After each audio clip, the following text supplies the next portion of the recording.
It was the last day of the trip and we were just riding back to Drumnadrochit.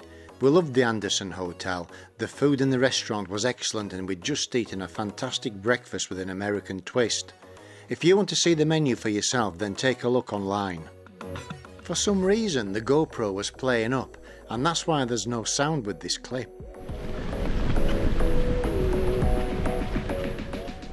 We wanted to avoid busy roads, so we climbed out of Fortrose on a minor road so that we could jump back onto the NCR1 at Killen.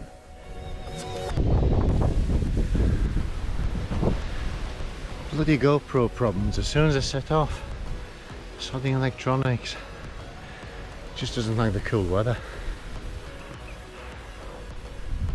Electronics and tech are great, especially when they work.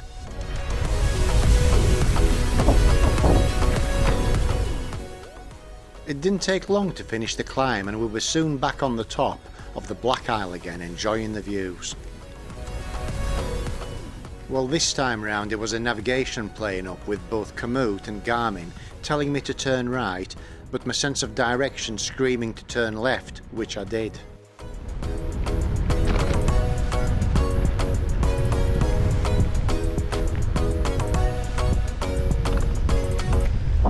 It's the right way, but Komoot, you get to the top of that hill, it shows me I'm right on the map and telling me to turn right. And same with this, it's like, it's not right. It's this way, isn't it? Yeah, I turn left and then it snaps back onto the route. I like that. Yeah, there's a rock climbing wall, hasn't there? Yeah. Leo would love that. Modern tech is amazing, but you can't just follow it blindly. You do need to have an idea of where you're heading. Pretty soon Munlochy Bay appeared in the distance. This bay used to be important as ships were built and registered from the village. In the 1800s, a store and jetty were present at the southern end of the bay. All that remains now is a gravel tongue sticking out into the bay.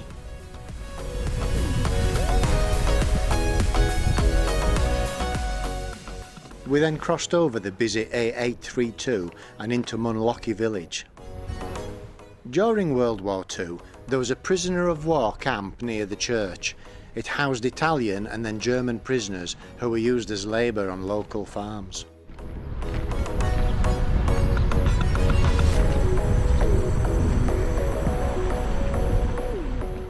We rode through the village and out the other side where we continued on the NCR1 towards Inverness.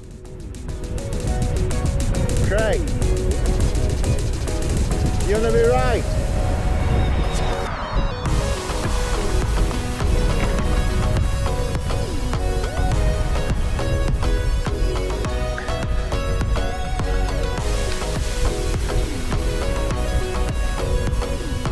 These little back lanes for the bags, they're ace, aren't they?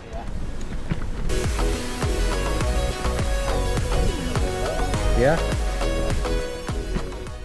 And that's where our good luck ran out, as it started to drizzle and we could see menacing rain clouds in the distance. Pretty soon the rain came down hard and I packed the GoPro away until we got to the Beauly Firth.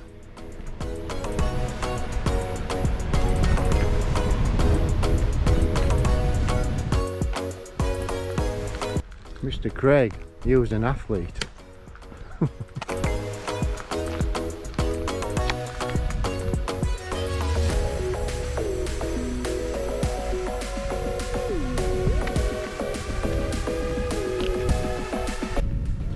Beauly Firth with Inverness back down there, but we had to stop doing video because it was tipping it down.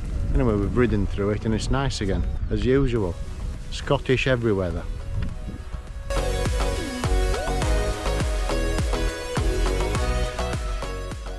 The rain eventually stopped and we soon dried out and enjoyed the beautiful views across the Beauly Firth.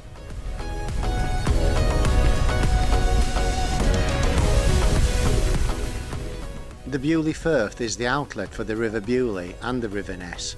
It's bound between Beauly at its west end and Inverness at the east, where it flows under the Keswick Bridge and into the Muir of Ord.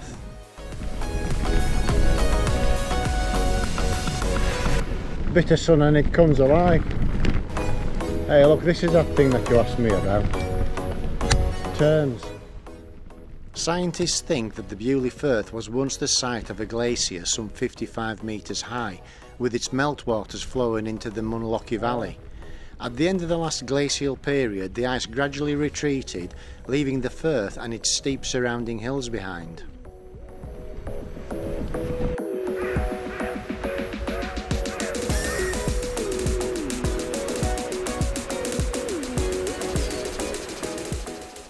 Towards the end of the Firth, the road climbed up and away from the water and through Milton of Redcastle, which gets its name from the red castle which is situated there, which incidentally is built from red-coloured stone, hence the name, Red Castle. The castle is now in a state of disrepair, but you can look at it from the outside. A castle was first built on this site back in 1179 by William the Lion. Obviously it's been rebuilt and remodelled a few times since then. During World War II, the army requisitioned the castle for their own use.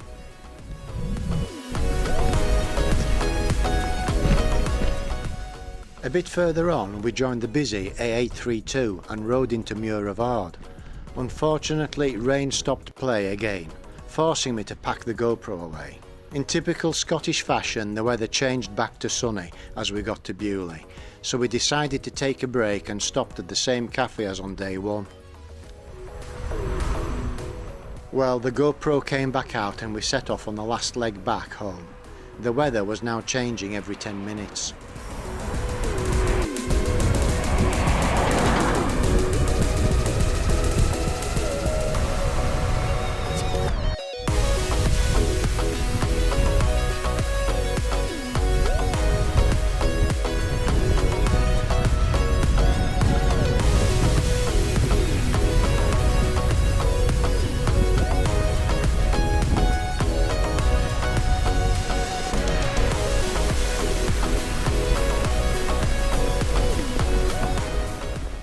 It was then time for the long descent back into Milton before riding back to Drumnadrochit.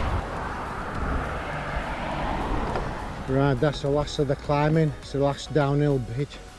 Last downhill bit into Drum. Good job, because I'm absolutely bloody knackered.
It had only been a short easy trip, but we really enjoyed it. The Black Isle has a character of its own, and we both found that its scenery in parts reminded us of North Yorkshire. We both agreed that the highlights of this trip had been Cromarty and our stay at the Anderson Hotel. As we rode back into Drumnadrochit, I had three things on my mind: a shower, a cup of tea, and where to go on the next trip.